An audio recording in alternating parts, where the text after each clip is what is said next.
তো এখন তো সমস্ত ডিপি ওয়ার্কস চলছে।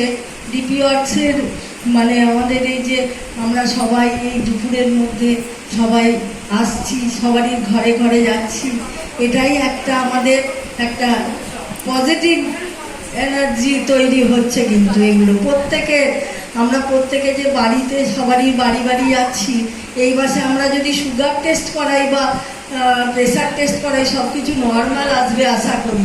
কেননা এত আনন্দের মধ্যে যে সব মায়েদের মুখ দেখতে পাচ্ছি, সব মারা আমাদের।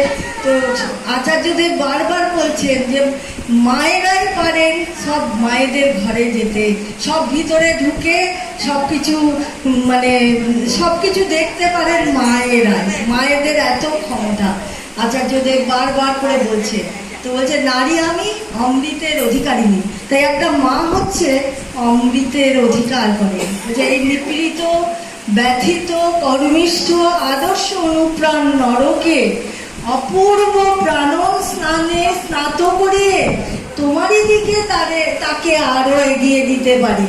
তুমি আমাকে কি করেছো? তুমি আমাকে ভালোবাসার অধিকারিণী করেছো। তাই আমার সমস্ত ভালোবাসা দিয়ে, শক্তি দিয়ে আমরা এই নারী শক্তি বলছে সব থেকে মানে একটা নারী সংসারের সমস্ত ধারণ, পোষণ, পালন সমস্ত কিছু ক্ষমতা নারীতেই রাখে। তাই নারী হচ্ছে একটা সমাজের সব দিক দিয়ে নারীর অধিকার। ঠাকুর বললেন প্রথমে আমরা নিজেদেরকে চলতে বললেন, কি বললেন? আমাদের চলন যেন ঠিক হয়, আর চলনটা এমন হতে হবে যে সব চলন যেন আমরা অপরেও যেন আমাকে দেখে তারা যেন সুন্দরভাবে চলতে পারে। আমার চলন এমন করতে হবে যে আমাকে দেখে যেন সবাই আমাকে দেখে সুন্দরভাবে চলতে পারে। তা এই যে আমাদের এই নারী শক্তিকে সর্বদাই ঠাকুর আচার্যদেব, শ্রী শ্রী আচার্যদেব ঠাকুর তার মধ্যেই লীলা করছে। তা তিনি সর্বদাই একটাই কথা বলছেন যে নারী শক্তিকে জাগরিত হতে।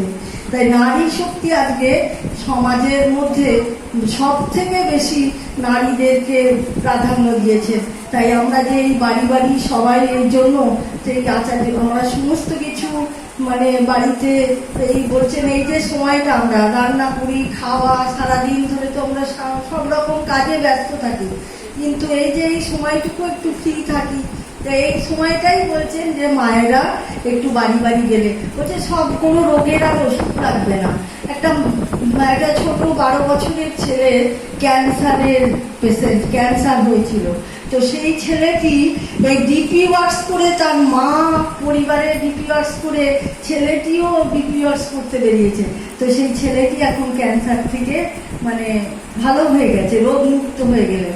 তাই আচার্যদেবের কাছে নিবেদন করলেন যে আমি বোলপুর, কোথাও বাড়ি না, বোলপুরে বাড়ি ছেলেটি। তো সেই ছেলেটা মানে আমার ভাইজি ওখানে থাকে, তো বলছিল যে এরকম সে ডিপি ওয়ার্কস করে উনি ভালো আছেন, ওই ছেলেটা ভালো আছে। তো এই যে আমাদের ঠাকুর ধরে যদি আমরা ঠিক মতো চলি, যজন ঠাকুর বলছেন যজন যাজন ইষ্টভীতি করলে কাটে মহাভীতি। তাই আমাদের যজন যাজন যদি আমরা ঠিক মতো করি তাহলে আমাদের মহাভয় কেটে যায়, জীবনে সমস্ত কিছু ভয় কেটে যাবে।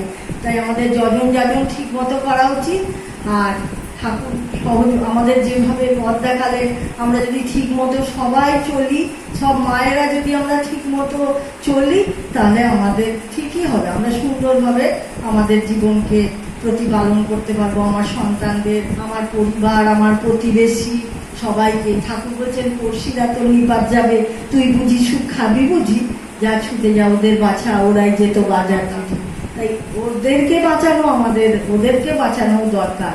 তারপরে তো দেশ, রাষ্ট্র, এগুলো তো নারী জাতি সব জায়গায় প্রাধান্য নিচ্ছে। তাই আমাদের নারী জাতিদের সর্বদাই সচেতন থাকতে হবে।